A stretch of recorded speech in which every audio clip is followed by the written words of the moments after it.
Olá, eu sou Camila Fiuza, jornalista, faço parte da equipe de comunicação do Instituto Água e Saneamento. Este vídeo faz parte da série Projetos e Iniciativas e é uma realização do Instituto Água e Saneamento em apoio à rede Saneamento Tem Solução, que promove soluções para o acesso ao esgotamento sanitário e banheiros no Brasil. Hoje eu estou aqui com a Júlia, a coordenadora Júlia Nicolau, que é engenheira ambiental também, e ela faz parte da Taboa Engenharia. Estou ainda com Beatriz Fraga, que é coordenadora social da sede do Rio de Janeiro da ONG Teto. A gente vai conhecer o projeto de construção do módulo banheiro em casas temporárias. Essa ação é realizada na favela dos Guaranis, no Complexo Cidade de Deus, no Rio de Janeiro. É uma realização da ONG Teto e executada pela Taboa Engenharia, que é uma empresa que atua com esgotamento sanitário e educação ambiental em comunidades precárias. Sejam bem-vindas, em primeiro lugar. Bem, eu gostaria de fazer a primeira pergunta para a Beatriz Fraga. Beatriz, vocês, nesse projeto, já instalaram 2 banheiros e estão trabalhando na construção, aí junto com a Taboa, na construção de mais 4. Gostaria de saber de vocês como que se deu a ideia de construir esses banheiros na favela dos Guaranis, quantas pessoas foram beneficiadas e qual a expectativa de atendimento até o final desse projeto? Então, a gente percebeu a necessidade de fazer esse tipo de projeto, né, dentro da comunidade de Guaranis, porque num evento que a gente chama de Escutando Comunidades, que é um evento censitário que a Teto tem e que ela realiza dentro de todas as comunidades que ela atua diretamente, a gente percebeu que uma das demandas maiores da comunidade era a questão do saneamento básico. A gente tem na comunidade de Guaranis uma quantidade muito grande de casas que não tem nenhum tipo de banheiro, que não tem, a grande maioria não tem um saneamento correto, um tratamento correto e destinação dos dejetos, né, que saem dos banheiros, e muitas delas não têm sequer banheiros. Então, a gente percebeu que a necessidade ali de fazer esse módulo da moradia emergencial com os banheiros era de grande necessidade, né? Então, em parceria com a Softs também, que foi uma empresa que financiou esse projeto junto com a gente designou essas 6 moradias emergenciais com banheiros que a gente teria na construção de agosto para a comunidade de Guaranis.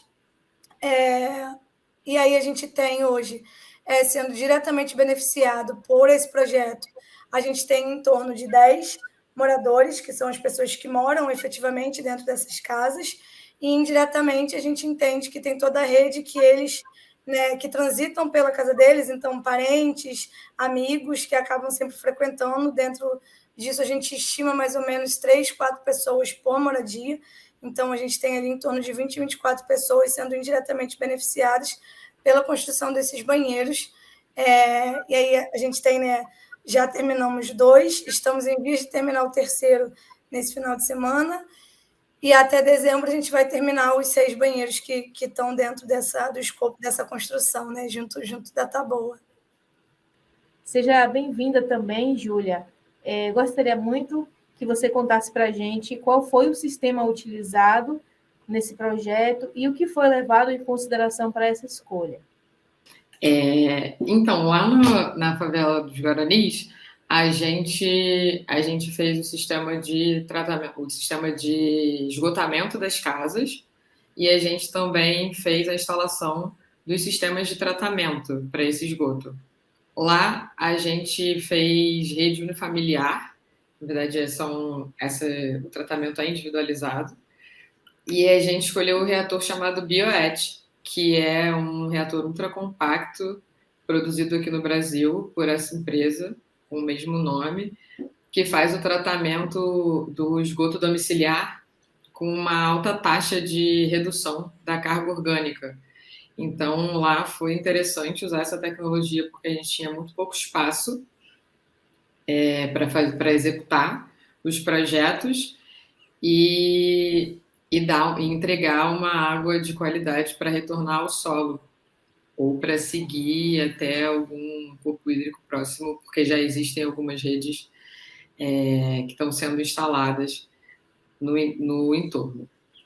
Mas a gente também acha interessante nesse tipo de território, dentro da Taboa, né, a gente enxerga com bons olhos para territórios mais adensados, a gente fazer o tratamento com redes condominiais.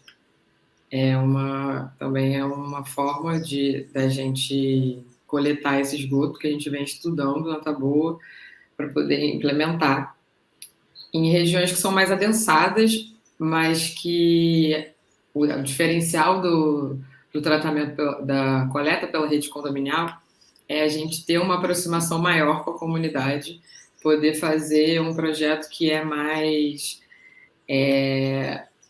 que faz mais sentido para o território, que garante a coleta de esgoto de todo mundo, de todos os moradores, e também garante que a população se aproprie desse processo e do tratamento de esgoto em si.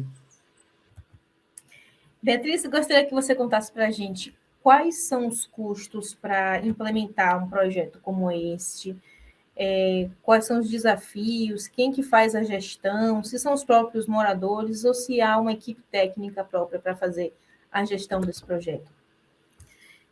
A gente tem de custo médio, né, que a gente teve nessa última construção, a gente teve um custo médio de R$25 mil. Por moradia, a gente tem duas tipologias, né? A gente tem uma tipologia de 18 metros quadrados e uma de 15, que a gente normalmente usa em terrenos menores. E aí, a tipologia de 18 metros quadrados com o módulo do banheiro, a gente teve um custo médio de 25 mil, já pensando em toda a infraestrutura, né? Canos, conexões que a gente precisou usar para os banheiros e para as conexões com o biodigestor, contando com o biodigestor da Bioet e também com toda a parte de louça, então, vaso sanitário, pia, chuveiro e piso box também. A gente teve esse custo médio, mais ou menos, de R$25 mil por moradia. A gestão a gente faz dentro da Teto, né? A gente fez a gestão tanto de compra de insumos e de entrega, assim como a gestão da construção em si, então quais dias que a gente iria construir, o cronograma construtivo, isso tudo a gente conseguiu fazer já de uma expertise que a gente tem dentro da Teto, né, com a construção de moradias emergenciais que a gente já faz desde 2013 aqui no Rio, e a parte de saneamento, né, e de construção hidráulica, principalmente esgoto, a gente teve o auxílio da Taboa para poder pensar esse cronograma junto com a gente e até a gestão de mão de obra, quantos voluntários a gente precisaria ter para cada etapa, para cada dia e etc. A gente teve o auxílio, né, da Taboa nessa parte, que eles estão trazendo, na verdade, o conhecimento para a gente, auxiliando a gente a dar esse start, né, nas construções de banheiro, que são uma construção nova também para Teto. E aí a gente tem os moradores, na verdade, o nosso trabalho, ele leva sempre em consideração que os moradores estarão atuando junto da gente ao longo de todo o projeto. Então, ao longo de toda a construção, a gente tem a participação tanto dos moradores que vão receber a casa diretamente, quanto das pessoas que estão trabalhando junto com eles, então, normalmente vizinhos, parentes que vêm para ajudar. E a ideia é que eles também façam parte de todo esse movimento de construção do projeto desde o início, então eles escolhem como vai ficar a casa, a dimensão, a cor, tudo isso, aonde vai ficar o banheiro, isso tudo foi feito em parceria com eles participam de toda a construção também da casa, e aí, posteriormente, a manutenção, a gente acorda com eles que eles vão fazer a manutenção ao longo dos anos, tanto da moradia quanto da parte de hidráulica também. O pessoal da Taboa deu uma capacitação tanto para os nossos voluntários que estão trabalhando nessa construção, quanto para os moradores também. Eu acho que isso foi assim, né? Tem sido, né? Acho que a capacitação está sendo contínua, tem sido de grande valia assim, para a gente. Acho que esse tem sido um dos maiores desafios nossos, porque a gente tem toda a expertise da construção, né? Dos pilotis, dos painéis, que já são o que a gente está acostumado a lidar, mas essas conexões e toda a parte hidráulica realmente tem sido muito novo para a gente. Então, acho que esse está sendo um desafio maior, assim, como que a gente aprende e encaixa isso dentro do nosso cronograma, da nossa metodologia de trabalho em conjunto com os moradores, e como que a gente consegue massificar isso, né, para fazer com que a gente consiga voluntarizar o trabalho. A gente aqui na Teto trabalha muito com a ajuda de voluntários, então tudo que a gente faz, a gente pensa em como tornar voluntarizável, como que a gente consegue, em uma ou duas conversas, fazer com que aquilo seja também plausível de ser executado por uma pessoa que não tem nenhum conhecimento técnico. Então, esse tem sido um dos maiores desafios, porque é uma parte muito técnica da construção, né? Mas acho que a gente está conseguindo chegar num lugar legal, assim, junto com esse trabalho todo com a boa que a gente tem tido lá na comunidade de Guaranis. Júlia, você pode contar para a gente quais foram os maiores desafios e aprendizados durante a implementação do projeto, de que forma eles podem inspirar outras iniciativas em comunidades urbanas precárias no Brasil? Sim, um grande desafio que a gente teve e que eu imagino que seja realidade em outros territórios mais adensados, em favelas, em territórios que têm edificações mais precárias, a gente tem uma escavação que é desafiadora, assim, porque tem alguns terrenos que já tiveram outras construções passadas e aí, às vezes a gente encontra laje, encontra algumas fundações e tem também a questão de que muitos desses territórios, por não passar rede coletora, o esgoto é tratado de maneira individualizada e aí tem alguns terrenos que já tiveram fossas, sumidouro, e aí quando a gente vai fazer a escavação, o pessoal da Teto, inclusive, também quando vai fazer as edificações, passa por esse mesmo desafio.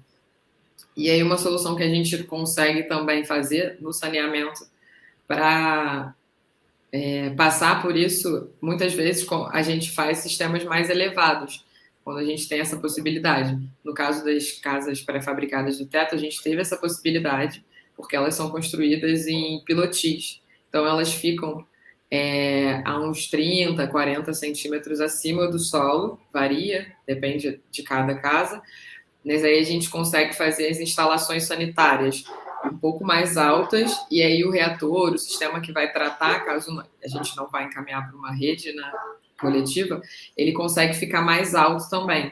Então, em algumas casas a gente fez isso. Muitas vezes até para você encaminhar para uma rede coletora, dependendo do lugar, essas redes são muito superficiais, porque não são obras do Estado que foram feitas por uma equipe, são muitas vezes os moradores que fazem os ramais mais próximos das casas, né? Então, tem toda uma questão mesmo de ferramentas e de possibilidades. Então, são redes mais próximas ao nível do solo. Então, esse é um desafio que eu vejo assim, para o esgoto. E a gente não teve muitos desafios quanto ao diálogo com a comunidade, é um diálogo muito bem estabelecido pela Teto, e isso foi importante ao longo do processo.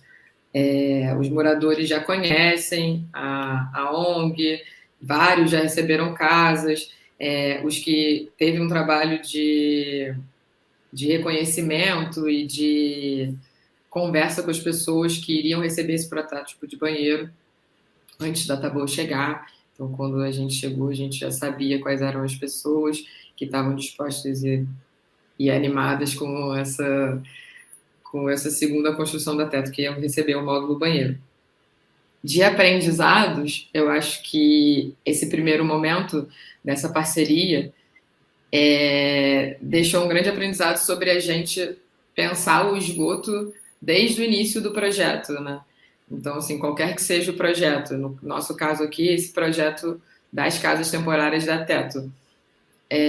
Então, fazer um diagnóstico, necessariamente, na verdade, participativo, junto com a comunidade, ter lideranças comunitárias interessadas, implicadas naquilo ali, que enxerguem a importância disso, né? E fazer esse diagnóstico com calma, assim, mas realmente entendendo a comunidade não só da forma física, analisando mapas e tudo mais, mas também entendendo quem são os moradores, onde são as casas, quantas casas são, como a gente consegue distribuir esse tratamento, de repente, de uma forma mais otimizada, porque lá no nosso caso a gente usou as bioetes, que são reatores que podem tratar o esgoto de até 8 pessoas, o esgoto residencial de até 8 pessoas. E o que a gente entendeu foi que alguns deles estavam sendo subutilizados, porque as casas são habitadas, as casas daquele lugar, na nossa realidade, eram habitadas por 2, 3, 4 pessoas. Então, que a gente possa também implementar sistemas que tenham redes condominiais, por exemplo, que eu citei na outra pergunta, que a gente consiga aproveitar mais o nosso tempo e os materiais que a gente está utilizando para tratar ao máximo a maior quantidade de esgoto que a gente consiga. Meninas, muito obrigada pela participação de vocês. Ouvindo, né, o que vocês trazem para a gente aqui, a gente para pensar que não é tão caro a gente levar dignidade para as pessoas, né? Porque quando a gente pensa que a gente tem banheiro em casa, às vezes a gente não reflete nas pessoas que não têm o banheiro em casa. E aí eu queria deixar uma última pergunta aqui para vocês, né? Pensando aqui, nós somos mulheres, e aí pensando na questão da igualdade de gênero também, até porque ter banheiro em casa eu acho que impacta muito mais nós mulheres do que os homens. E eu queria saber de vocês, o que vocês acham, qual foi o impacto na vida das mulheres na construção do módulo banheiros na favela dos Guaranis. Claro, eu acho que, né, até do acompanhamento prévio que a gente vinha fazendo com as famílias e com a própria comunidade, assim, a gente percebe uma ansiedade maior, né, das mulheres em relação a essa questão do saneamento básico, né, dos banheiros, do acesso à água. Muitas delas, algumas têm filhos, algumas já tiveram filhos pequenos que hoje estão grandes, outras ainda estão com filho pequeno em casa. Então, quando a gente ia fazer, inclusive as enquetes, né, que a gente faz anteriormente, a gente percebia que as mulheres apontavam muito mais essa questão do saneamento como uma questão crítica da comunidade, né? Então, acho que quando a gente trouxe essa questão dos módulos dos banheiros, né? Porque é também importante dizer que a gente já teve né, construções em Guaranis que não tiveram banheiro. Então, quando a gente fez essa de agosto e que teve os módulos de banheiro, a gente percebeu que as pessoas ficaram assim mais impactadas ainda, assim, quando souberam que receberiam a casa, elas ficaram muito mais animadas, se perguntando quando começaria, quando estaria pronto, quando elas poderiam usar, assim. Então, assim, acho que essa questão do gênero fica claro, né? No acesso à água e ao saneamento de uma forma geral.